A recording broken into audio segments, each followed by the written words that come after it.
Good morning students, मारामूर्ति classes में आप सभी का स्वागत है। स्टूडेंट्स, आज हम लोग क्लास 12th का मैथ का सीबीएसई सैम्पल पेपर जो हम सोल्व कर रहे थे, हमने फर्स्ट पार्ट इसका सोल्व कर लिया है, जिसमें हमने फर्स्ट 9 क्वेश्चन किए। अब सेकंड पार्ट में हम 10 व इससे आगे क्वेश्चन करेंगे। तो very short answer type question हमारे चले हुए हैं। तो 10th क्वेश्चन है स्टूडेंट्स हमारे पास, find a unit vector in the direction oppose to this vector. हमने यूनिट वेक्टर निकाला है इस वेक्टर की अपोजिट डायरेक्शन में। देखिए स्टूडेंट्स, हमें जो वेक्टर गिवन है, लेट गिवन वेक्टर, ये 10th क्वेश्चन है। लेट गिवन वेक्टर क्या है हमारे पास, इसको हमने ए एज्यूम कर लिया स्टूडेंट्स, यह है -3/4j। और यूनिट वेक्टर अगर इसकी डायरेक्शन में निकालना तो हम वेक्टर अपॉन इट्स मैग्नीट्यूड, और unit vector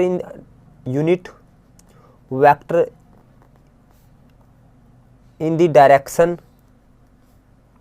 direction oppose to, यानी अपोजिट टू ए वेक्टर की अपोजिट डायरेक्शन यूनिट वेक्टर निकालना है तो अपोजिट डायरेक्शन में मीन्स -a अपॉन करेंगे हम vector upon its magnitude. Unit vector होता है स्टूडेंट्स, लेकिन माइनस हमने क्यों किया, क्योंकि इसकी अपोजिट डायरेक्शन में है। तो माइनस एज इट इज, और माइनस से +3/4j अपॉन इसका मैग्नीट्यूड। इसका मैग्नीट्यूड कितना आएगा स्टूडेंट्स, 3/4 का जो -3/4 है इसका स्क्वायर, सारे का स्क्वायर रूट, क्योंकि i वाला 0 है, j वाला -3/4 और k वाला 0 है। ओके, तो ये आ जाएगा स्टूडेंट्स 3/4 अपॉन 3/4 और ये आ गया j, तो इससे कैंसिल। तो कितना आया स्टूडेंट्स, j कैप क्या आ गया हमारे पास, यूनिट वेक्टर आ गया in the direction opposite to given vector. अब स्टूडेंट्स इसका 11th क्वेश्चन देखते हैं। 11th क्वेश्चन में उसने कहा है, find the area of triangle whose two sides are represented by the vector 2i - 3j cap. तो टू साइड्स गिवन है स्टूडेंट्स, लेट साइड्स हमने एज्यूम कर ली 11th क्वेश्चन में। लेट साइड्स, एक को a एज्यूम कर लिया स्टूडेंट्स 2i कैप, और एक को b एज्यूम कर लिया, वो है हमारे पास -3j कैप। तो एरिया ऑफ ट्रायंगल क्या होता है स्टूडेंट्स, अगर हमें दो एडजेसेंट साइड पता है, कोई भी दो साइड पता है, एरिया ऑफ ट्रायंगल हमारे पास फार्मूला है 1/2 इंटू a क्रॉस b इसका मैग्नीट्यूड। तो a क्रॉस b क्या आएगा students, a cross b i cap, j cap, k cap, और उसके बाद a के हमारे स्केलर कंपोनेंट लेंगे 2 0 0 और b के 0 -3 0, क्योंकि i के आगे 0 है, j के आगे -3 और k के आगे 0 है। तो इसको मैं सेकंड रो से एक्सपेंड करता हूँ students, expand by second row, plus minus, यानी माइनस का 2 इंटू इसके सामने वाली रो छोड़ो और इसके सामने वाला कॉलम छोड़ो, इसके सामने वाली रो और इसके सामने वाला कॉलम। तो हमारे पास ये आएगा स्टूडेंट्स हमारे पास 0 -3। ये देखिए, इसको छोड़ देंगे, इसको छोड़ देंगे, तो ये 0 आ जाएगा, j इंटू 0 0 -3 के और -0 माइनस और -3 के, तो प्लस का 3 के, तो ये आ जाएगा स्टूडेंट्स -6k कैप। तो a क्रॉस b का मैग्नीट्यूड कितना आया स्टूडेंट्स हमारे पास, मैग्नीट्यूड आएगा हमारे पास 6 आ जाएगा स्टूडेंट्स, यानी -6 का स्क्वायर।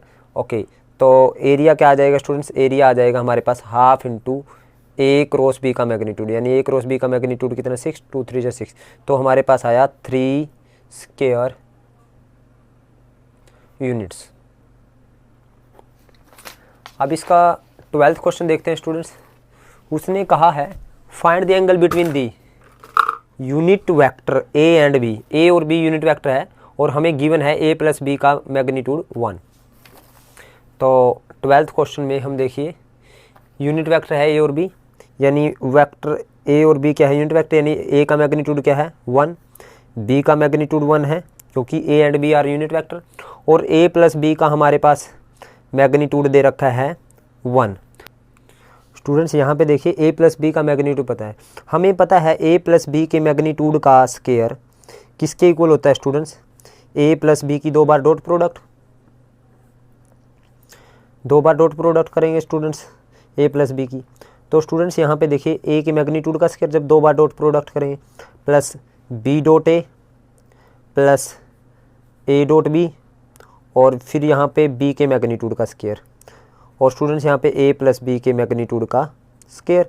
तो ए प्लस बी का मैग्नीट्यूड है हमारे पास 1, तो 1 का स्क्वायर और ए का मैग्नीट्यूड है स्टूडेंट्स 1 का square plus B dot A और A dot B 2 A dot B हो गए क्योंकि ये इक्वल होते हैं स्टूडेंट्स और ये भी 1 का स्क्वायर, तो इससे कैंसिल स्टूडेंट्स।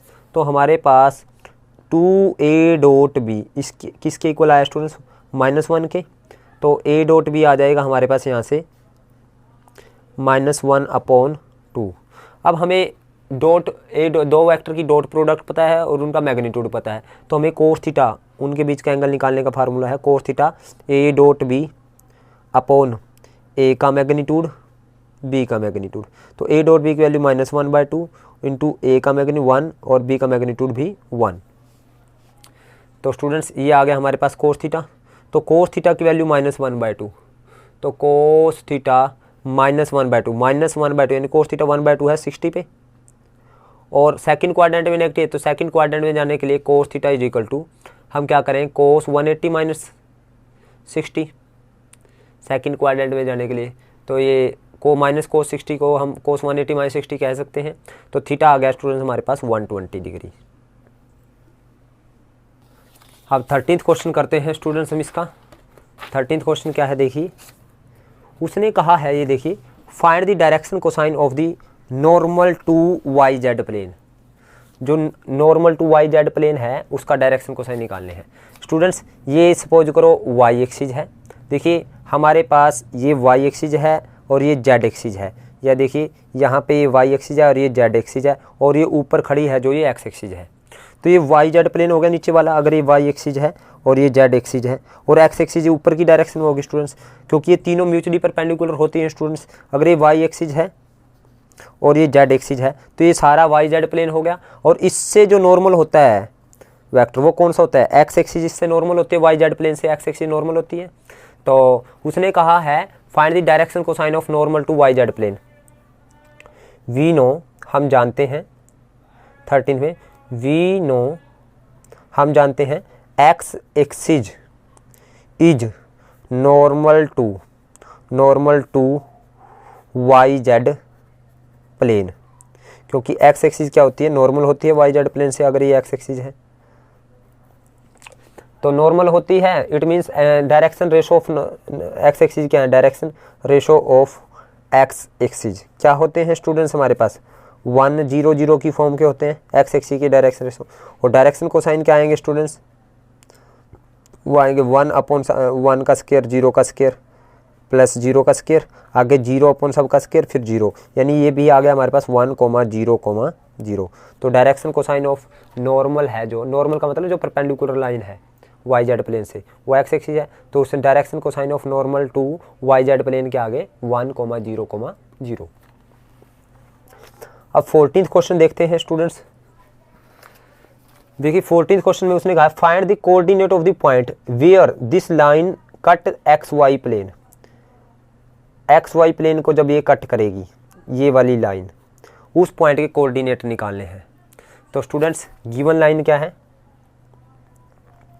गिवन लाइन है स्टूडेंट्स हमारे पास x + 3/3 y - 1/-1 और ये z - 5/-5। अब स्टूडेंट्स ये एक एक्स वाई प्लेन है, जब ये लाइन एक्स वाई प्लेन को कट करेगी यानी एक्स वाई प्लेन पे कोई भी पॉइंट होगा वहाँ पे z की वैल्यू 0 होगी, क्योंकि एक्स वाई प्लेन को जब कट करेगी ये लाइन एक्स वाई प्लेन पे यानी कट करेगी यानी उस पॉइंट पे z की वैल्यू 0 होगी। तो हमने वो पॉइंट निकाला जब z की वैल्यू 0 होगी, यानी जब ये एक्स वाई प्लेन को कट करेगी। एक्स वाई प्लेन को कट करने का मतलब जब z की वैल्यू 0 होगी। तो students if line cut X Y plane then z = 0 होगा, तो z की वैल्यू हम यहाँ पे 0 रखेंगे। तो x + 3/3 y + -1/-1 और z की वैल्यू 0 रखें, z 0 - 5/-5। तो स्टूडेंट्स यहाँ पे x + 3/3 is equal to Y minus one upon minus one, और ये -5/5 -5 ये 1 आ जाएगा। तो एक बार x प्लस 3 को अपॉन 3 को 1 के इक्वल, एक बार y माइनस 1 अपॉन माइनस 1 को 1 के इक्वल। तो यहाँ से आ गया हमारे पास x plus 3 is equal to 3, so 3 से 3 cancel, x is equal to 0 आया, और y minus 1 is equal to ये -1 आया, तो y माइनस 1 से -1 कैंसिल, तो y इज इक्वल टू 0 आ गया। सो पॉइंट क्या आ गया स्टूडेंट्स? सो पॉइंट आया हमारे पास जहाँ पे ये लाइन एक्स वाई प्लेन को कट करेगी, जहाँ पे ये लाइन एक्स वाई प्लेन को कट करेगी उस पॉइंट का नाम है x की वैल्यू 0, y की वैल्यू 0 और z की वैल्यू भी 0। तो यानी ओरिजिन पे ये लाइन एक्स वाई प्लेन को कट करेगी। सो पॉइंट 0 0 आ गया, line will cut X Y plane at origin. Next करते हैं स्टूडेंट्स हम इसका 15th क्वेश्चन। 15th क्वेश्चन देखिए स्टूडेंट्स, उसने कहा है the probability of A and B solving a problem independently are 1/3 and 1/4 respectively. If both of them tries to solve the problem independently, what is the probability that problem is solved? उसने कहा है ए और B के problem solve करने की probability है। तो students हम क्या करेंगे 15th क्वेश्चन में, let A denote the event problem, A denote the event problem is solved by A का मतलब प्रॉब्लम ए के द्वारा सोल्व होगी, वैसे आप ई भी मान सकते हो, ई का मतलब है problem is solved by A, चलो, और एफ का मतलब है problem is solved by B. तो प्रॉब्लम ई के द्वारा सोल्व होने की प्रोबेबिलिटी कितनी है, यानी ए के द्वारा सोल्व होने की प्रोबेबिलिटी है स्टूडेंट्स 1/3, और बी के द्वारा सोल्व होने की प्रोबेबिलिटी है वो है हमारे पास 1/4, और न होने की प्रोबेबिलिटी कितनी है, ए के द्वारा न होने की प्रॉब्लम सोल्व न होने की, ये 2/3 आ जाएगा, 1 माइनस करेंगे, और बी के द्वारा न होने की हो जाएगी स्टूडेंट 1 - 1/4, यानी ये आ जाएगा हमारे पास 3/4। प्रोबेबिलिटी निकालनी है, प्रोबेबिलिटी निकालनी है that problem is solved if both of them try to solve the problem, हमें निकालनी है if both of them try to solve the problem, probability that problem is solved। तो स्टूडेंट्स ऐसा करें, हमें प्रॉब्लम सोल्व होने की प्रोबेबिलिटी निकालनी है, या तो पहला सोल्व कर दे या दूसरा कर दे या दोनों कर दे। तो हम क्या करें, हम दोनों के न करने की प्रोबेबिलिटी निकालनी है, यानी पहले द्वारा भी ना, ए द्वारा भी ना हुई और बी द्वारा भी नहीं हुई, यानी ए द्वारा न होने की ई नोट और बी द्वारा न होने की एफ नोट। तो ये न होने की प्रोबेबिलिटी यार 1 माइनस कर दे तो कम से कम प्रॉब्लम सोल्व होने की प्रोबेबिलिटी आ गई। तो 1 माइनस प्रोबेबिलिटी ई नोट कितनी है 2/3 इंटू प्रोबेबिलिटी एफ नोट कितनी है स्टूडेंट्स 3/4। तो 3 से 3 कैंसिल, 1/2, और ये 1 - 1/2, तो ये आ जाएगा स्टूडेंट्स हमारे पास 1/2। स्टूडेंट्स 16th क्वेश्चन देखते हैं, the probability that it will rain on any particular day is 50%। किसी भी दिन बरसात होने की संभावना, किसी विशेष दिन बरसात होने की संभावना क्या है 50% है। Find the probability that it rain only on first 4 day of the week. हमें प्रोबेबिलिटी निकालनी है कि पहले 4 दिन ही बरसात होगी, उसकी प्रोबेबिलिटी निकालनी है, यानी 7 दिन में से पहले 4 दिन बरसात होगी, ये निकालना है। तो let E denote the event of getting rain. E का मतलब क्या है, रेन आना ऑन पर्टिकुलर डे। तो स्टूडेंट प्रोबेबिलिटी ऑफ रेन आने की कितनी है किसी दिन 50%, यानी 50/100, यानी 1/2, यानी ये आई 1/2, और न आने की कितनी आई स्टूडेंट्स 1/2। तो probability that probability in a week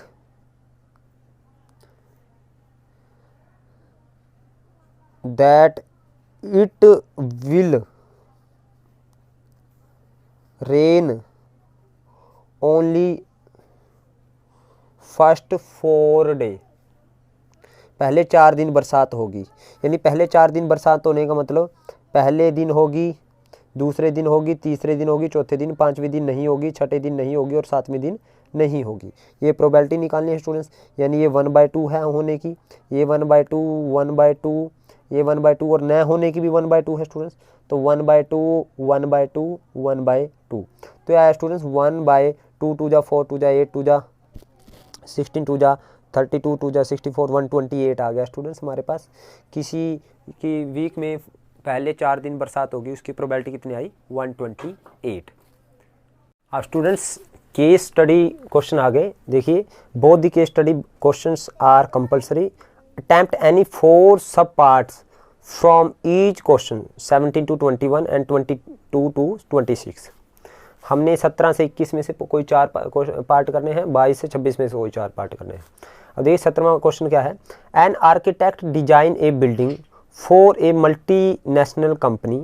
The floor consists of a rectangular region with semicircular and having a parameter of 200 meter as shown in figure। देखिए ये फिगर है स्टूडेंट्स, ये फ्लोर है हमारे पास, इसमें एक रेक्टेंगुलर रीजन है ये देखिए, और ये है सेमी सर्कुलर रीजन। इस सारे का जो पैरामीटर दे रखा है 200 मीटर दे रखा है।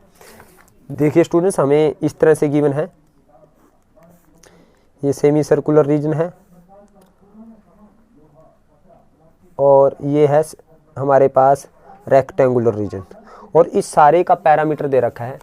यानी पैरामीटर कितना दे रखा है इसका, 17th क्वेश्चन में पैरामीटर दे रखा है स्टूडेंट्स।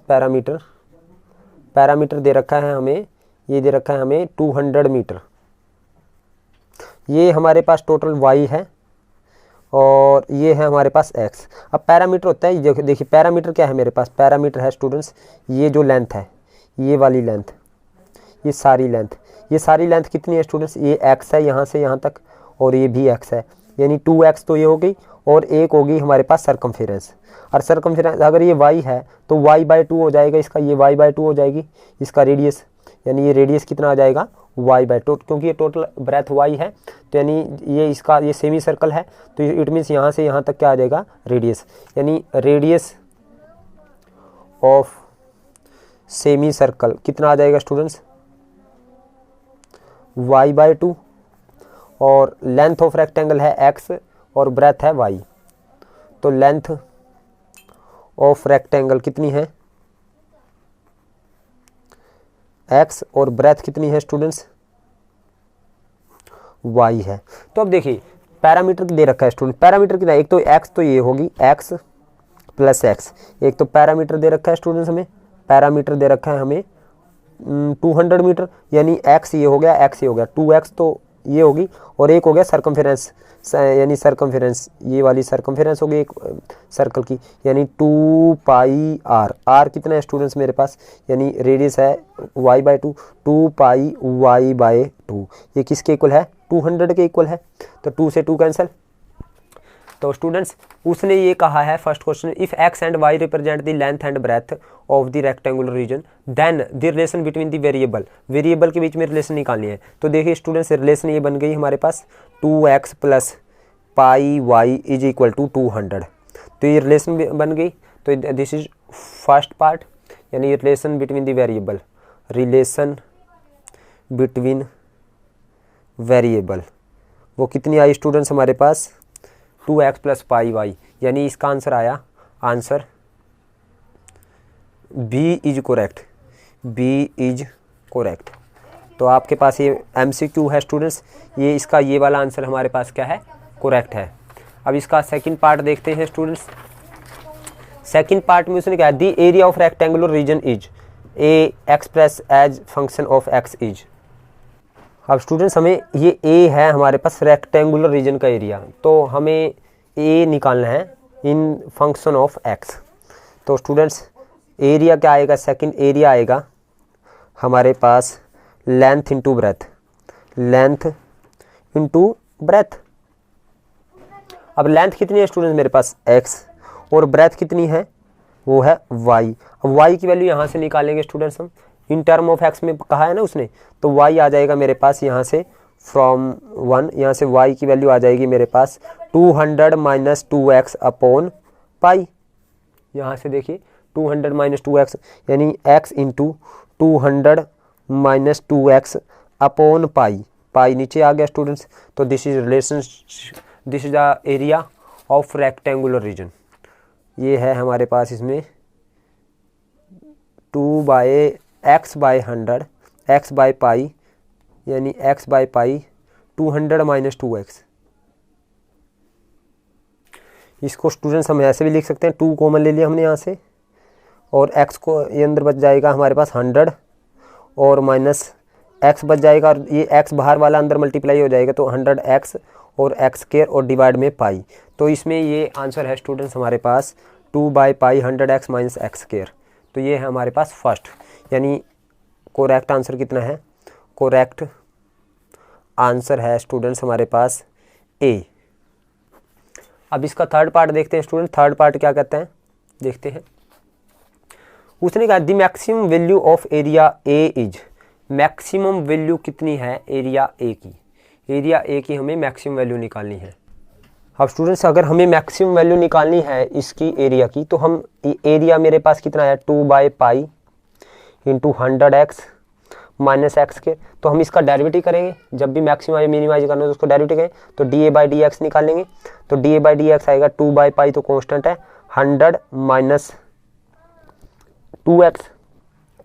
फॉर मैक्सिमा और मिनिमा इसको 0 के इक्वल करेंगे, फॉर मैक्सिमा और मिनिमा इसको 0 के इक्वल करेंगे स्टूडेंट्स, यानी इसको 0 के इक्वल करें 2 by pi 100 minus 2x equal to किसके आ जाएगा 0 के।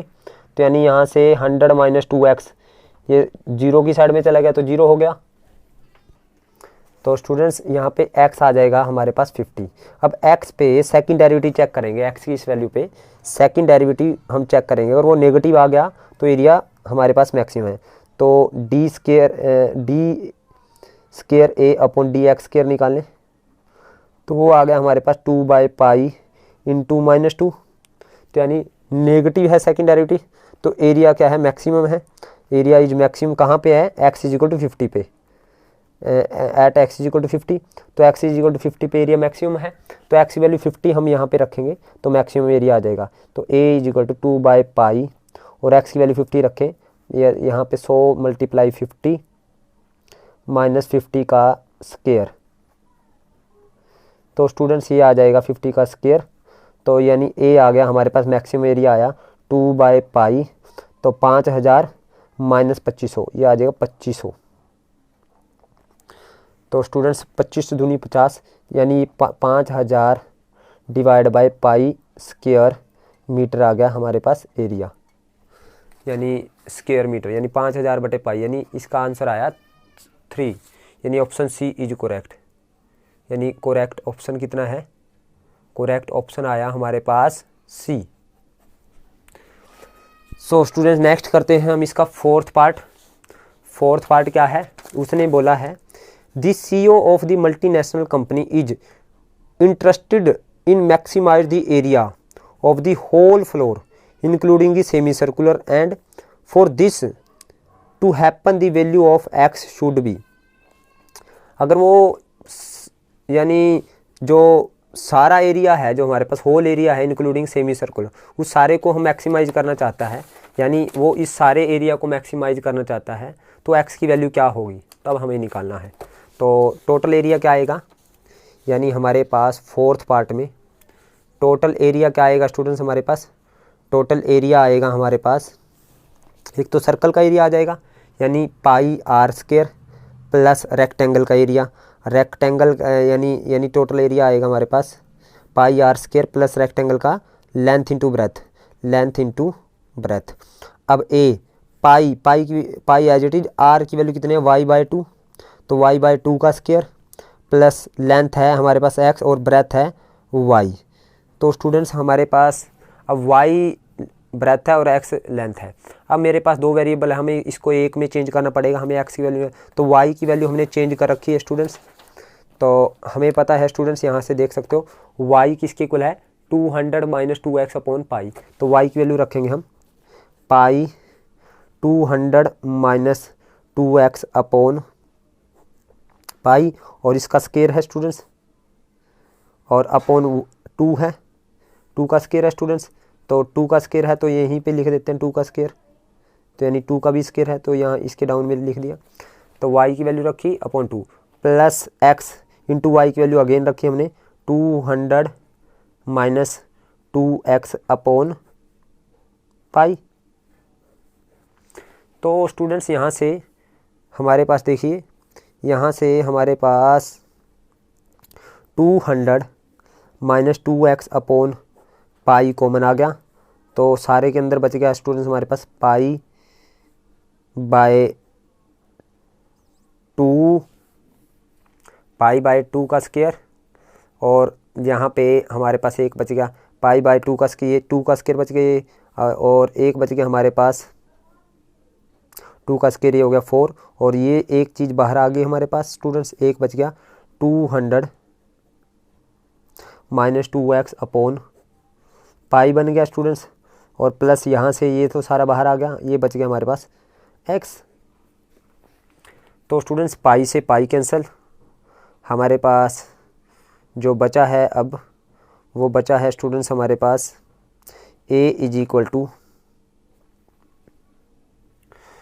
इसको अंदर मल्टीप्लाई करेंगे स्टूडेंट 200 माइनस 2x का होल स्केयर, और नीचे पाई इंटू 4 आ जाएगा 4 पाई, और इसको यहाँ मल्टीप्लाई करेंगे प्लस x को यहाँ multiply 200x minus 2x square और डिवाइड बाय पाई। अब स्टूडेंट डेरिवेटिव करते हैं मैक्सिमम और मिनिमम के लिए, तो dA बाय dx तो आ जाएगा 1/4 पाई, तो कांस्टेंट है स्टूडेंट्स, तो 2 नीचे उतरेगा 200 इंटू 2 माइनस 2x, और फिर अंदर वाले का माइनस 2x का 200 का 0 माइनस 2x का माइनस 2, और यहाँ पे प्लस, यहाँ पे स्टूडेंट्स 1/पाई कांस्टेंट है, और ये 200 और माइनस 4x आ जाएगा स्टूडेंट्स। ये फॉर मैक्सिमा और मिनिमा हम क्या करेंगे स्टूडेंट्स, इसको 0 के इक्वल करेंगे, मैक्सिमा और मिनिमा इसको 0 के इक्वल करेंगे सारे को, तो ये 1/4 पाई, तो आ गया -4 2 to the -4 into 200 minus 2x plus 1/पाई 200 माइनस 4x इक्वल टू 0। तो स्टूडेंट 4 से 4 कैंसिल, तो यानी ये सारा -1/पाई 200 माइनस 2x, और ये सारा उस साइड आके माइनस का 1/पाई 200 माइनस 4x, तो पाई से पाई कैंसिल स्टूडेंट्स, माइनस से माइनस कैंसिल,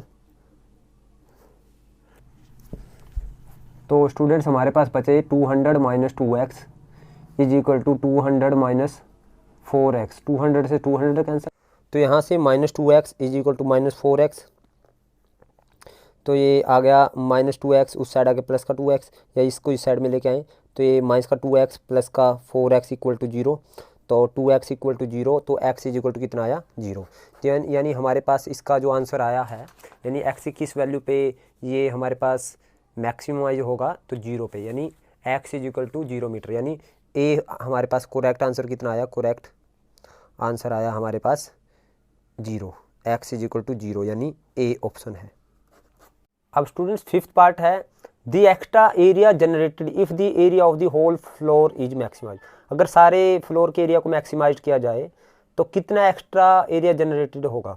तो जब पूरे होल के एरिया को मैक्सिमाइज किया जाए, तो मैंने अभी किया था, पूरा होल का एरिया कितना था, ये आया था मेरे पास पूरे होल का एरिया, और ये कहाँ पे मैक्सिमाइज होगा स्टूडेंट्स, 0 पे होगा, क्योंकि 0 आया है हमारे पास मैक्सिमम और मिनिमम के लिए, हमने जो पॉइंट निकाला है वो 0 निकाला है, तो यहाँ पे 0 हम पुट करेंगे स्टूडेंट्स, तो एरिया आएगा हमारे पास, एरिया क्या है हमारे पास 200 माइनस x 2x का स्केयर अपॉन 4 पाई प्लस यहाँ पे है 1/पाई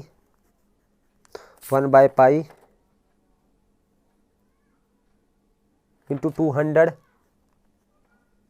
माइनस 4x। आप देख सकते हो स्टूडेंट, यानी 200 माइनस 2x का whole square upon 4 pi, 200x minus 2x square upon pi, ये हमारे पास होल एरिया।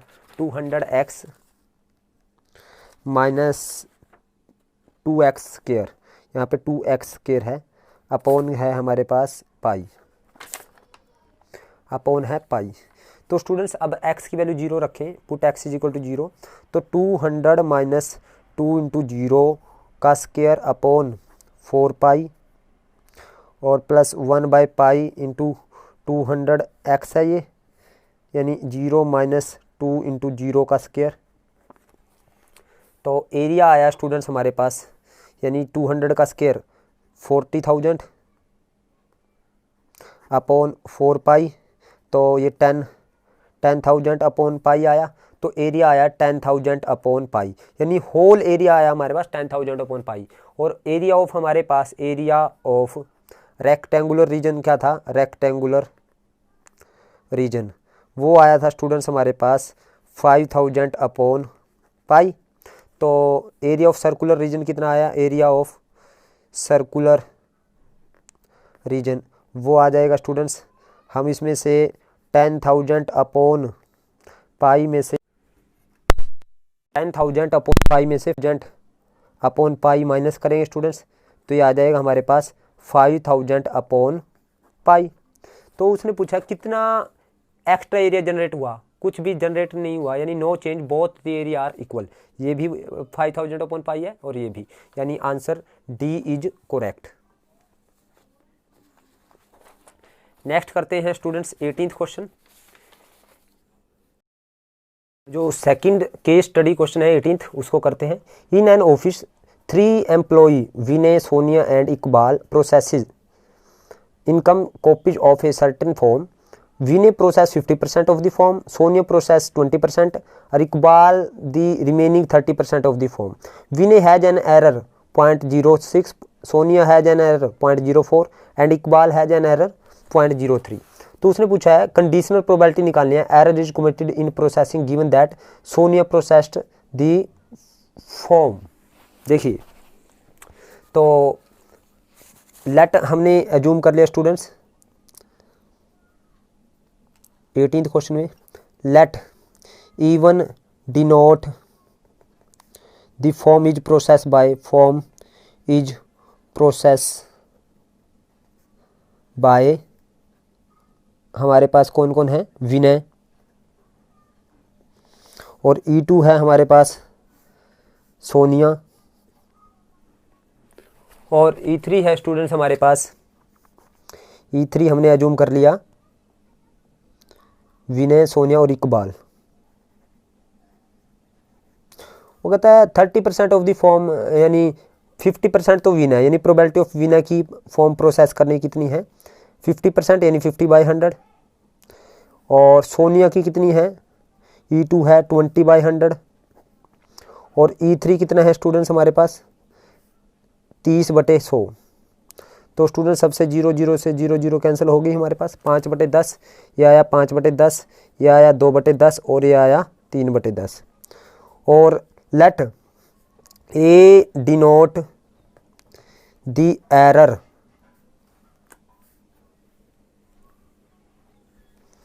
एरर ए का मतलब क्या है, एरर।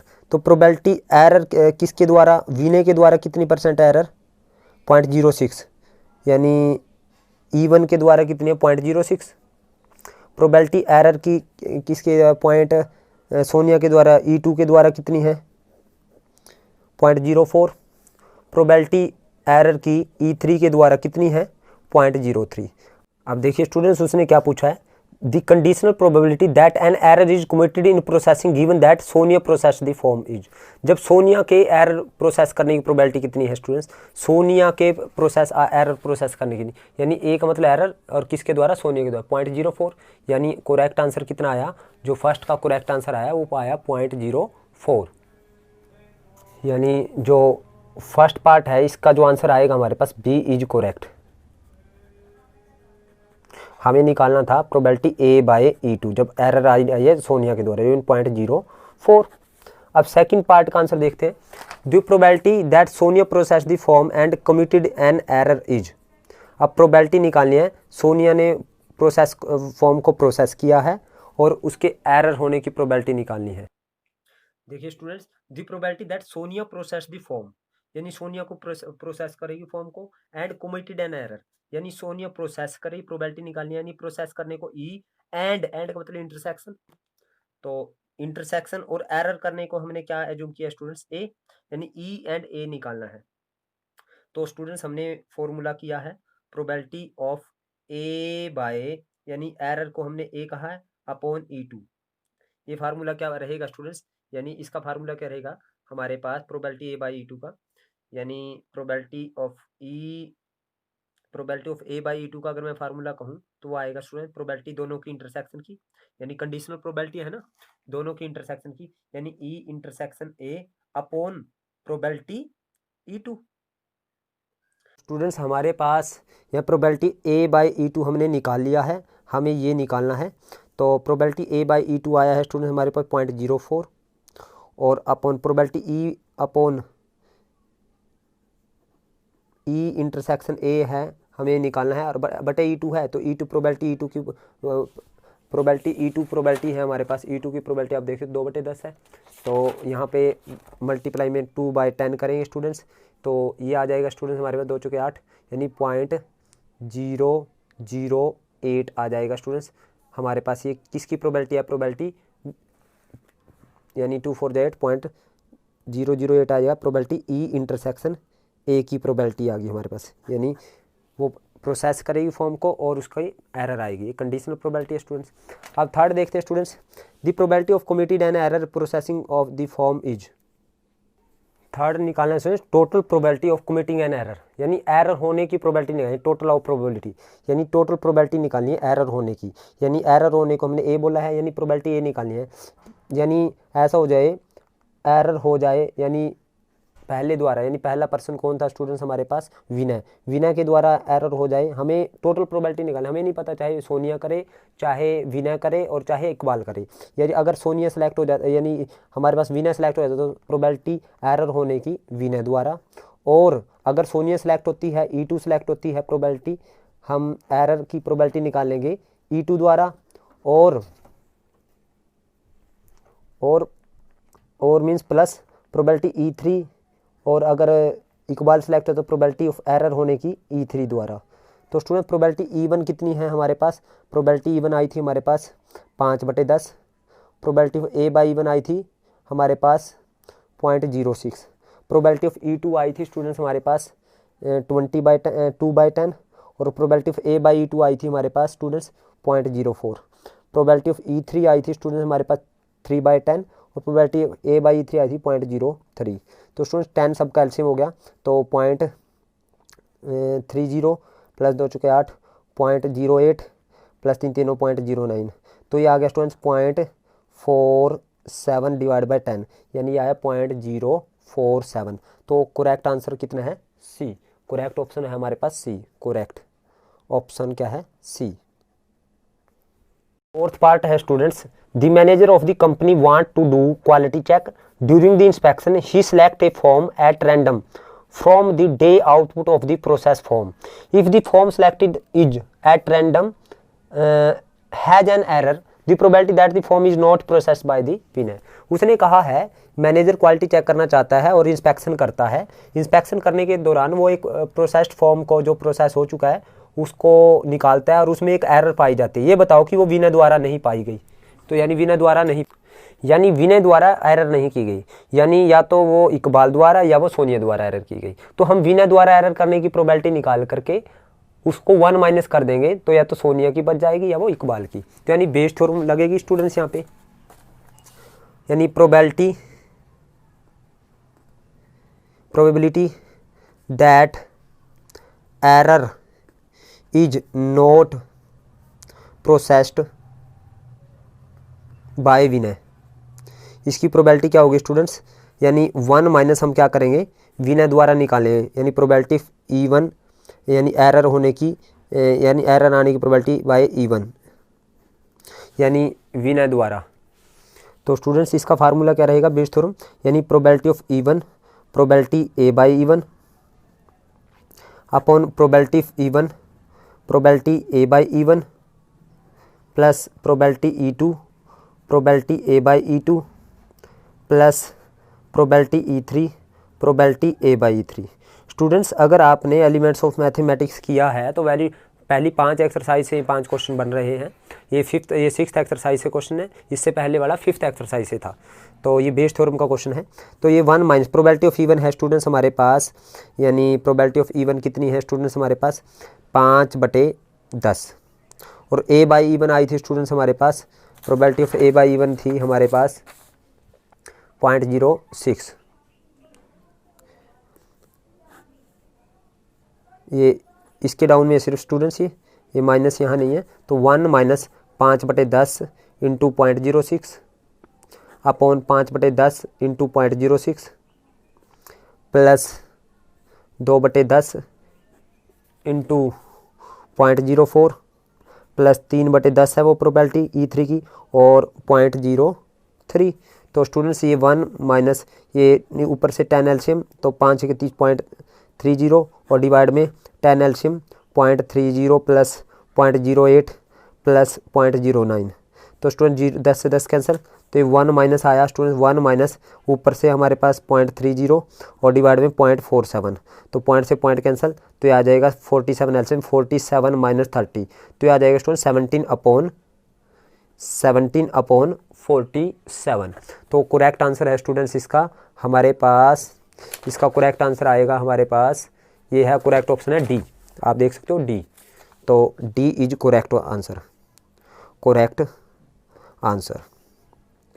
अब स्टूडेंट्स 5th क्वेश्चन देखिए, 5th part, let A B the event of the committed and error processing in the form E1 E2 E3 event Sonia Iqbal and process of the form Vinay Sonia and Iqbal. वो कहता है ए क्या है, एरर प्रोसेस करने की probability है E1 के द्वारा E2 या E3, यानी विनय सोनिया और इकबाल।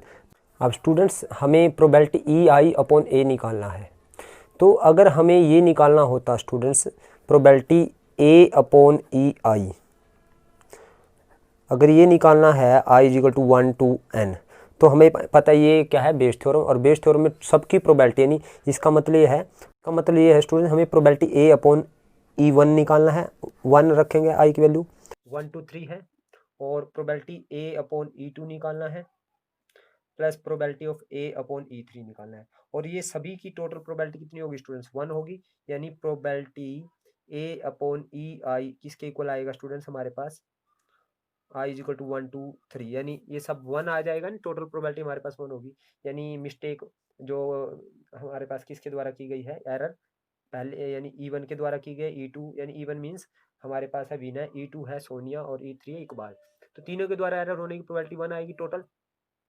और इसका उल्टा भी क्या आएगा स्टूडेंट्स, प्रोबेबिलिटी EI/A करें अगर हम, तो इसका रेसिप्रोकल करेंगे हम, यानी I = 1 to n, ये आएगा हमारे 1 का रेसिप्रोकल 1। तो इसका करेक्ट आंसर है डी, ऑप्शन इज करेक्ट।